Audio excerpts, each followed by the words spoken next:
हाय दोस्तों, आज हम लुसेंट बुक का ऑब्जेक्टिव क्वेश्चन पढ़ने वाले हैं। लुसेंट बुक का ऑब्जेक्टिव क्वेश्चन पढ़ने वाले हैं। चलिए, और सब्जेक्ट हम लोग का है बायोलॉजी। बायोलॉजी का क्या करने वाले हैं? पढ़ने वाले हैं। चलिए अब देखिएगा, तो यहाँ पे सबसे पहला क्वेश्चन हम लोग का आ जाता है कि जीव विज्ञान। जीव विज्ञान शब्द का प्रयोग सर्वप्रथम किसने किया? जीव विज्ञान शब्द का सर्वप्रथम किसने किया? लेमार्क और एवं ट्रेविनस ने किया था। लेमार्क कहाँ का रहने वाला था? लेमार्क फ्रांस के रहने वाला था। लेमार्क कहाँ के रहने वाला था? फ्रांस के रहने वाले थे। तीसरा नंबर क्वेश्चन हम लोग का, जीव विज्ञान शब्द का प्रयोग सर्वप्रथम कब किया गया? जीव विज्ञान शब्द का सर्वप्रथम इसका प्रयोग कब किया गया? 1821 में किया गया। ठीक है, चलिए चौथा नंबर क्वेश्चन हम लोग का आ जाता है, जीव विज्ञान का कर्मबद्ध ज्ञान किसके काल में हुआ था? अरस्तु के काल में हुआ था। किसके काल में हुआ था? अरस्तु के काल में हुआ। ठीक है, चलिए जीव विज्ञान का जनक किसे कहा जाता है? अरस्तु को कहा जाता है। जीव विज्ञान का जनक किसे कहा जाता है? अरस्तु को कहा जाता है। जंतु विज्ञान का जनक भी अरस्तु को ही कहा जाता है। जीव विज्ञान का जनक भी अरस्तु को और जंतु विज्ञान का भी जनक अरस्तु को कहा जाता है। चलिए 7 नंबर क्वेश्चन हम लोग का आ जाता है, जीवित कोशिका का खोज किसने किया? जीवित कोशिका का खोज किसने किया? लिवेन हॉक ने। लिवेन हॉक ने ही जीवित कोशिका का क्या किया था? खोज किया था। अब आगे देखते हैं, समस्त जीवों को किन दो समूह में विभाजित किया गया? समस्त जीवों को दो भागों में बांटा गया। कितने भागों में? दो भागों में बांटा गया है। कौन कौन सा होता है? एक जंतु समूह हो गया, एक वनस्पति समूह हो गया। चलिए अब 9वां नंबर क्वेश्चन देखते हैं कि लिनियस द्वारा कौन सी पुस्तक लिखी गई है? लिनियस द्वारा कौन सी पुस्तक लिखी गई है? तो इस क्वेश्चन का सही आंसर हो जाएगा सिस्टम नेचर। सिस्टम नेचर जो एक पुस्तक है, एक पुस्तक लिनियस के द्वारा लिखा गया है। 10 नंबर क्वेश्चन आता है, लिनियस ने अपनी पुस्तक सिस्टम नेचर में संपूर्ण जीव को कितने जगत में विभाजित किया और कौन कौन? लिनियस ने अपनी पुस्तक में कहा से सिस्टम नेचर पुस्तक में संपूर्ण जीव को, यानी कि संपूर्ण जीव को जगतों में क्या कर दिया? विभाजित कर दिया। तो यानी कि दो भागों में क्या क्या विभाजित किया? एक है पादप जगत, दूसरा है जंतु जगत। ये दोनों के बारे में कौन सा पुस्तक में देखने के लिए हम लोग को मिलता है? नेचर सिस्टम पुस्तक में। ठीक है, चलिए 11 नंबर क्वेश्चन देखते हैं, आधुनिक वर्गीकरण का पिता किसे कहा जाता है? आधुनिक वर्गीकरण का पिता लिनियस को कहा जाता है। किसे कहा जाता है? लिनियस को कहा जाता है। चलिए अब 12 नंबर क्वेश्चन आता है, किनके अनुसार समस्त जीवों को 5 जगतों में वर्गीकृत किया और और कब? यानी कि कहा सकते हैं इस क्वेश्चन का सही आंसर हो जाएगा हिटकर 1969 ईस्वी में किया था। एक बार क्वेश्चन को फिर से देख लेते हैं, किनके अनुसार समस्त जीवों को 5 जगतों में वर्गीकृत किया? हिटकर के द्वारा किया गया था। 13 नंबर क्वेश्चन आता है, मोनिरा जगत के अंतर्गत कौन कौन जीव शामिल है? तो इस क्वेश्चन का सही आंसर हो जाएगा प्रोकैरियोटिक हो जाएगा, जीवाणु हो जाएगा, साइनोबैक्टीरिया हो जाएगा, आर्कियोबैक्टीरिया हो जाएगा, तंतु में जीवन, इसी तरह चलते रहते हैं। चलिए 14 नंबर क्वेश्चन आ जाता है हम लोग का कि पादप एवं जंतु के बीच में क्या स्थित होता है? तो पादप और जंतु के बीच में हम लोग का स्थिति कौन होता है? युगलीना होता है। कौन होता है? युगलीना होता है। चलिए 15 नंबर क्वेश्चन है, युगलीना किस जगत में आता है? प्रोटिस्टा आता है। कौन सा जगत में आता है? प्रोटिस्टा आता है। 16 नंबर क्वेश्चन आता है, प्रोटिस्टा जगत में कौन कौन से जीव शामिल है? प्रोटिस्टा जगत में कौन कौन सा जीव शामिल है? तो इस क्वेश्चन का सही आंसर हो जाएगा एक कोशिकी हो जाएगा, जली यूकैरियोटिक हो जाएगा, सौपोषी हो जाएगा, प्रोटोजोआ हो जाएगा, अमीबा हो जाएगा, पैरामेसियम हो जाएगा। ठीक है, चलिए 17 नंबर क्वेश्चन देखते हैं, पादप जगत में कौन कौन जीव शामिल है? पादप जगत में कौन कौन जीव शामिल है? तो हम लोग का आ जाएगा आंसर रंगीन हो जाएगा, बहुकोशिकीय, प्रकाश संश्लेषण, उत्पादक, जीवमांस, पुष्पीय तथा अपुष्पीय पौधा। ये सब सारे के सारे जो होता है जीव में क्या किया गया? इसको शामिल किया गया। ठीक है, चलिए 18 नंबर क्वेश्चन आता है, वर्गीकी का जन्मदाता किसे कहा जाता है? वर्गीकी का जन्मदाता किसे कहा जाता है? Carolus Linnaeus. किसके? कैरोलस लिनियस हो जाएगा। 19 नंबर क्वेश्चन देखते हैं, जीवों की दिनाम पद्धति को प्रचलित किसने किया? जीवों की दिनाम पद्धति को प्रचलित किसने किया? कैरोलस लिनियस ने क्या किया था। चलिए 20 नंबर क्वेश्चन हम लोग का जाता है, राइबोसोम को सर्वप्रथम जंतु कोशिका में किसने और कब देखा? जी पायलट ने देखा।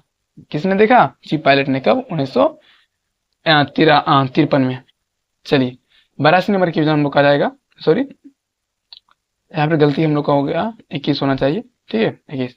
राइबोसोम का नामांकन किसने एवं कब किया? रॉबर्ट हुक ने 1958 ईस्वी में नामकरण किया, ठीक है।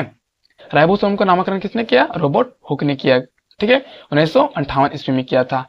प्रत्येक जीवधारी का नाम किस भाषा में होता है? लैटिन भाषा में होता है। प्रत्येक जीवधारी का नाम जो होता है किस भाषा में होता है? लैटिन भाषा में होता है। प्रत्येक जीवधारी का नाम कितने शब्दों से मिलकर बना होता है और कौन कौन? प्रत्येक जीवधारी का जो कितने शब्दों से मिलकर बना होता है? 2 शब्दों से मिलकर बना होता है। एक वंश होता है और एक जाति होता है, ठीक है। जो भी जीवधारी का नाम जो पड़ता है उसमें एक होता है वंश होता है और एक जाति का नाम होता है। चलिए 24 नंबर क्वेश्चन है, जीव द्रव्य का नामकरण कब और किसने किया था? जीव द्रव्य के नामकरण किया था पुरकिंजी ने 1839 ईस्वी में किया था। जीवन का भौतिक आधार क्या है? जीवन का भौतिक आधार जीव द्रव्य क्या है? जीव द्रव्य है। जीव द्रव्य को कितने भागों में बांटा गया और कौन कौन हो जाएगा? जीव द्रव्य के 2 भागों में बांटा गया, कोशिका द्रव और केंद्रक द्रव हो जाएगा। 24 नंबर क्वेश्चन है, केंद्रक एवं कोशिका झिल्ली के बीच क्या क्या पाया जाता है? कोशिका द्रव। क्या क्या पाया जाता है? कोशिका द्रव्य पाया जाता है। इसमें क्वेश्चन है, केंद्रक में क्या पाया जाता है? केंद्रक द्रव। केंद्रक में क्या पाया जाता है? केंद्रक द्रव पाया जाता है। चलिए 26 नंबर क्वेश्चन हम लोग कहा जाता है, द्रव्य। द्रव्य के 99% भाग कितने तत्वों से मिलकर बना होता है और कौन कौन होता है? तो जीव द्रव्य के जो 99% जो भाग होता है वो तत्वों से मिलकर बना होता है। कौन कौन कितने तत्व लगते हैं उसको देख लेते एक बार। यानी कि कहा सकते 4 तत्वों से मिलकर बना है जीव द्रव्य के, यानी कि कितने तत्वों से मिलकर बना है? और 4 तत्वों से मिलकर बना। एक ऑक्सीजन हो जाएगा, कार्बन हो जाएगा और हाइड्रोजन और नाइट्रोजन हो जाएगा।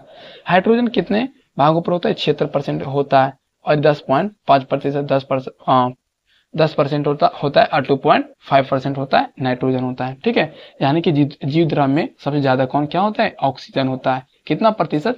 76% और कार्बन कितना होता है? 10.5% तो होता है। हाइड्रोजन 10% होता है और नाइट्रोजन कितना होता है? 2.5 होता है। चलिए 27 नंबर कितना, जीव द्रव्य की 80% भाग में क्या पाया जाता है? जल। जीव द्रव्य के 80% भाग में क्या पाया जाता है? जल पाया जाता है। यानी कि जीव द्रव्य में कार्बनिक और एवं अकार्बनिक यौगिक का अनुपात कितना होता है? ठीक है 19.81 होगा। कितना होगा? 19.81 हो जाएगा। चलिए जीवन की सबसे छोटी इकाई, सबसे छोटी क्रियात्मक एवं संरचनात्मक इकाई कोशिका है। क्या है? कोशिका है। चलिए अब 30 नंबर क्वेश्चन देखते हैं, सर्वप्रथम कोशिका को किसने देखा और वर्णन कब किया गया? यानी कि इस क्वेश्चन का सही आंसर हो जाएगा एंटोन 1 लेवेनहॉक 1974 में क्या किया था? देखा क्या था? कोशिका को सर्वप्रथम किसने देखा था? एंटोन 1 लेवेनहॉक ने देखा था, ठीक है 1674 में ही देखे थे। अब देखिए हम लोग का क्वेश्चन आता है, कोशिका के अध्ययन को विज्ञान को क्या कहा जाता है? साइटोलॉजी। कोशिका के अध्ययन को विज्ञान को क्या कहा जाता है? साइटोलॉजी कहा जाता है। 32 नंबर क्वेश्चन है, कोशिका शब्द का प्रयोग सर्वप्रथम किसने एवं कब किया था? रॉबर्ट हुक ने किया था, ठीक है। किसने किया था? रॉबर्ट हुक ने किया था। चलिए अगला क्वेश्चन हम लोग का 33 नंबर आता है, रॉबर्ट हुक ने कोशिका का खोज कहाँ किया? कर्क, ठीक है। अगला क्वेश्चन है, पहले जीवित कोशिका कौन थे? पहले जीवित कोशिका कौन थे? शैवाल और आस्पाइरो गैरा हो जाएगा। 35 नंबर क्वेश्चन आता है, सबसे छोटी कोशिका कौन है? माइकोप्लाज्मा है। कौन है? माइकोप्लाज्मा। माइकोप्लाज्मा जो है सबसे छोटी कोशिका है। सबसे लंबी कोशिका की बात किया जाए तो तंत्रिकी कोशिका हो जाएगा। तंत्रिकी हो जाएगा। और सबसे बड़ी अंडी किसके? शुतुरमुर्गी के। आपका सबसे बड़ी क्या है? सॉरी, यानी सबसे बड़ी कोशिका कौन है? शुतुरमुर्गी के अंडे की कोशिका है। चलिए 38 नंबर क्वेश्चन देखते हैं, कोशिका सिद्धांत का प्रतिपादन कब और किसने किया था? कोशिका सिद्धांत का प्रतिपादन किसने और कब किया था? 1838 से 39 तक के और स्लाइडेन और सोन था। चलिए 39 नंबर क्वेश्चन आएगा, सर्वप्रथम किसने बताया कि कोशिका विभाजन होती है एवं कब? यानी कि सर्वप्रथम राडोल्फ बिरजू ने क्या किया था? बताया था। और कब बताया था? 1855 में बताया, ठीक है। रोडोल्फ विरजू ने क्या किया था? उन्हीं की गाड़ी से गए थे। चलिए अब आगे देख लेते हैं, कोशिका कितने प्रकार के होते हैं और कौन कौन होते हैं? कोशिका 2 प्रकार के होते हैं। कोशिका कितने प्रकार के होते हैं? 2 प्रकार के होते हैं। कौन कौन? एक प्रोकैरियोटिक हो जाएगा और एक यूकैरियोटिक हो जाएगा, ठीक है। अब अगला क्वेश्चन आता है, हिस्टोन। हिस्टोन प्रोटीन उपस्थित नहीं होता है। कहाँ पे? प्रोकैरियोटिक में, ठीक है। प्रोकैरियोटिक में हिस्टोन प्रोटीन उपस्थित नहीं होता है। किसमें? क्रोमैटिन नहीं बनता है प्रोकैरियोटिक में। प्रोकैरियोटिक में यानी क्रोमेटिन नहीं बनता है। चलिए अगला क्वेश्चन देख लेते हैं। जीवाणु एवं नील हरित शैवाल में कौन सी कोशिका पाया जाता है? कौन सी कोशिका पाया जाता है? प्रोकैरियोटिक कोशिका पाया जाता है। कोशिका भित्ति किसमें पाया जाता है? कोशिका भित्ति किसमें पाया जाता है? पादप कोशिका में पाया जाता है। किसमें पाया जाता है? पादप कोशिका में हो जाएगा। चलिए अगला नंबर क्वेश्चन देखते हैं। कोशिका भित्ति किसकी बनी होती है? कोशिका भित्ति किसकी बनी होती है? सेल्यूलोज की बनी होती है। किसकी बनी होती है? सेल्यूलोज की बनी होती है। अगला क्वेश्चन देखते हैं। कोशिका के निश्चित आकार एवं आकृति बनाए रखने के लिए सहायक होता है कोशिका भित्ति। कौन सहायक होते हैं? कोशिका भित्ति। कोशिका भित्ति क्यों सहायक होता है? क्योंकि निश्चित आकार एवं आकृति बनाए रखने के लिए सहायक होते हैं कोशिका भित्ति। 47 नंबर क्वेश्चन आएगा। जीवाणु कोशिका किसकी बनी होती है? जीवाणु कोशिका किसकी बनी होती है? पेंटिडॉग लेकिन का बना होता है। चलिए अगला क्वेश्चन देखते हैं। कोशिका के अवयव एक पतली झिल्ली द्वारा घिरी होती है, उसे क्या कहते हैं? कोशिका झिल्ली कहा जाता है। क्या कहा जाता है? कोशिका झिल्ली कहा जाता है। आगे क्वेश्चन हम लोग का, कोशिका झिल्ली कैसी झिल्ली है? यानी अर्धपारगम झिल्ली। कैसी झिल्ली? कोशिका झिल्ली कैसी झिल्ली है? अर्धपारगम झिल्ली है। चलिए अब आगे देखते हैं। कोशिका के अंदर जाने वाले एवं बाहर आने वाले पदार्थ का निर्धारण कौन करता है? कोशिका झिल्ली। कोशिका झिल्ली क्या करते हैं? यानी कोशिका के अंदर जाने वाले पदार्थ और बाहर आने वाले पदार्थ को निर्धारण करता है। चलिए अब आगे देखते हैं। कोशिका झिल्ली किसकी बनी होती है? लिपिड की बनी होती है। कोशिका झिल्ली किसकी बनी होती है? लिपिड की बनी होती है। कोशिका झिल्ली लिपिड की कौन से घटक के बने होते हैं? कौन से घटक के बने होते हैं? फॉस्फोग्लिसराइड। कौन सा हो जाएगा? फॉस्फोग्लिसराइड हो जाएगा। कोशिका झिल्ली में क्या पाया जाता है? कोशिका झिल्ली में क्या पाया जाता है? प्रोटीन एवं कार्बोहाइड्रेट पाया जाता है। कोशिका झिल्ली में क्या पाया जाता है? प्रोटीन एवं कार्बोहाइड्रेट पाया जाता है।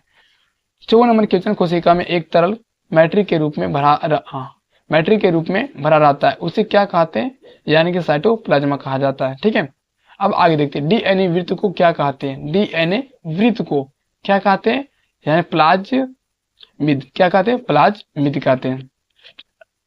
डीएनए वृत्त को क्या कहते हैं? प्लाज्मिड कहते हैं। अब आगे देखते हैं। राइबोसोम के अलावा प्रोकैरियोटिक में क्या नहीं पाया जाता है?